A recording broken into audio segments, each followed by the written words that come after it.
எடப்பாடியார் தான். வாக்களிப்பீர் இரட்டை இலைக்கே. இனிமே கண்ணை மூடிட்டு கடலை எண்ணெய் வாங்கலாம்.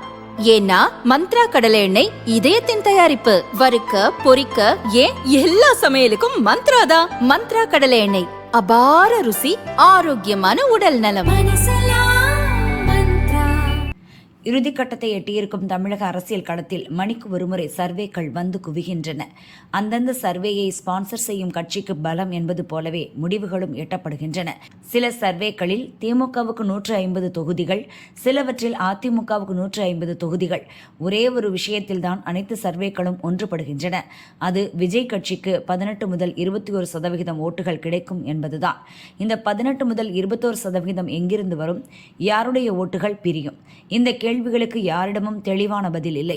அதிமுகவின் ஓட்டுதான் பிரியும் என திமுகவினர் பல காரணங்களை முன்வைத்து அடித்துச் சொல்கின்றனர். அதேபோல் திமுக ஓட்டுதான் பிரியும் என அதிமுகவினர் அடித்துச் சொல்கின்றனர். புதுச்சேரியில் 9ஆம் தேதி முடிந்த ஓட்டுப்பதிவை தொடர்ந்து வரும் தகவல்கள் இந்த குழப்பத்தை ஓரளவுக்கு தீர்க்கும் விதத்தில் விடையளிக்கின்றன.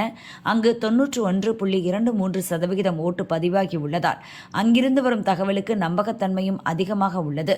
புதுச்சேரியில் ஜாதி மத பிரிவினரில் வன்னியர் 35%, பட்டியல் இனத்தவர் 15%, கிறிஸ்தவர் முஸ்லிம்கள் இணைந்து 12%, மீனவர்கள் 5.50% இருக்கின்றனர். இது கிட்டத்தட்ட தமிழகத்தின் விழுப்புரம், கடலூர் மாவட்டங்களைப் போலத்தான். புதுச்சேரியில் தங்கள் வெற்றி தோல்வியை கணித்து வரும் வேட்பாளர்கள் விஜய் கட்சிக்கு எவ்வளவு ஓட்டு போனது என்பதை வைத்துதான் தங்கள் நிலையை உறுதி செய்து வருகின்றனர்.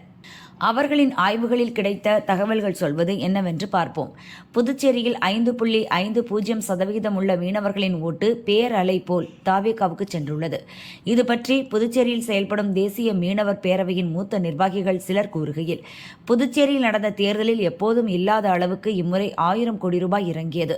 ஒரு குடும்பத்துக்கு 40,000 ரூபாய் வரை கொடுத்தனர். ஆனாலும் விஜயை மீனவராகவே எங்கள் மக்கள் நினைத்தனர். அதனால்தான் பணத்தை தாண்டி விஜய்க்கு கணிசமான ஓட்டுகள் விழுந்திருக்கிறது. அதேபோல் தமிழகத்திலும் நிச்சயம் நடக்கும். இங்கு மீன்பிடி தடை காலத்தில் அரசு தரும் நிவாரணத்தில் கூட அதிகாரிகள் கமிஷன் வாங்கிக் கொள்கின்றனர். ஆட்சியாளர்கள் எங்களை ஓட்டு வங்கியாக கூட கருதவில்லை. எனவேதான் மீனவ குடும்பங்கள் மொத்தமாக விஜய்க்கு ஓட்டு போட முடிவு செய்துவிட்டனர். இதை மீனவ சங்கங்களால் கூட தடுக்க முடியவில்லை என்றனர். இதேபோல்தான் தமிழகத்திலும் 14 மாவட்டங்களில் 50 முதல் 70 லட்சம் வரை உள்ள மீனவர் ஓட்டுகளின் கணிசமான பகுதி தாவேகாவுக்கு போகும் என இந்திய தேசிய மீனவர் சங்கத்தின் தலைவர் கீச்சாங்குப்பம் ராஜேந்திரன் சொல்கிறார். மீனவர்கள் மத்தியில் திமுகவுக்கு எதிரான மனநிலை தீவிரமாகி வருகிறது. ஆனால் அந்த ஓட்டுகள் அதிமுகவிற்கு கிடைக்காது என தெரிகிறது. கடந்த முறை நாம் தமிழர் கட்சிக்கு இந்த சமூகத்திலிருந்து கணிசமாக கிடைத்த ஓட்டுகளும் இந்த முறை தாவேகாவிற்கே கிடைக்கும் என தெரிகிறது.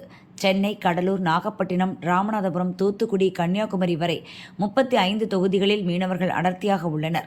புதுச்சேரியில் பெருவாரியான பட்டியல் இனத்தவர் தாவேகாவிற்கு ஓட்டு போட்டுள்ளனர். அநேக பட்டியல் இனத்தவர் குடியிருப்பு பகுதியில் தாவேகா கொடிதான் பறக்கிறது. இதற்கு முக்கிய காரணமாக கூறப்படுவது விஜய் ரசிகர் மன்றங்கள் அந்த பகுதியில் அதிக அளவில் அமைக்கப்பட்டுள்ளதுதான். புதுச்சேரியிலும் தமிழகம் போலவே பட்டியலின மக்கள் தாங்கள் பெரிய கட்சிகளால் ஏமாற்றப்பட்டதாக உணர்கின்றனர். அதனாலேயே இளைஞர்கள் வற்புறுத்தலால் வீட்டில் உள்ள பெரியவர்களும் தாவேகாவிற்கு வாக்களித்து உள்ளனர். தமிழகத்திலும் புதுச்சேரி போலவேதான் பட்டியலின குடியிருப்பு பகுதிகளில் விஜய் ரசிகர் மன்றங்கள் மற்ற பகுதிகளை விட அதிக அளவில் உள்ளன.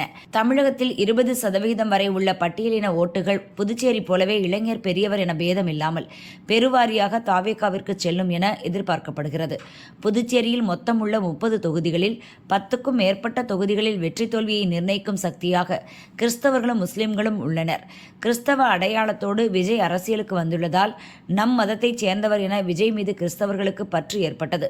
சமீப காலமாக பாரதிய ஜனதா எதிர்ப்பு என்பதை தாண்டி கிறிஸ்தவர்கள் ஓட்டை பெற காங்கிரஸ், திமுகவுக்கு வேறு காரணங்கள் இல்லை. அதனால்தான் பாரதிய ஜனதா எதிர்ப்பில் தீவிரமாக இல்லை என்றாலும் விஜயை கிறிஸ்தவர்கள் நம்புகின்றனர். சர்ச்சுகளில் ஞாயிறு பிரேயருக்கு பின் இளைஞர்கள் தங்கள் சமூக பெரியோர்களிடம் விஜய்க்கு வாக்களிக்க வேண்டும் என்று பிரச்சாரம் செய்து வந்தனர். விளைவாக புதுச்சேரியில் கிறிஸ்தவர்களின் ஓட்டுகள் பெருவாரியாக தாவேகாவிற்கே சென்றுள்ளன. இதேபோல்தான் தமிழகத்திலும் பல இடங்களில் சர்ச்சில் உள்ள பாஸ்டர் உள்ளிட்டோர் திமுகவிற்கு வாக்களிக்க வேண்டும் என்று அறிவுறுத்தும் போது எதிர்ப்பு கிளம்புவதாக செய்திகள் பதிவாகிவிட்டன. இது பற்றி கன்னியாகுமரி மாவட்டம் அருமனை கிறிஸ்தவ அமைப்பின் தலைவர் ஸ்டீபன் கூறியதாவது: காலம் காலமாக கிறிஸ்தவர்களை ஓட்டு வங்கிக்காக மட்டுமே திமுக பயன்படுத்துகிறது.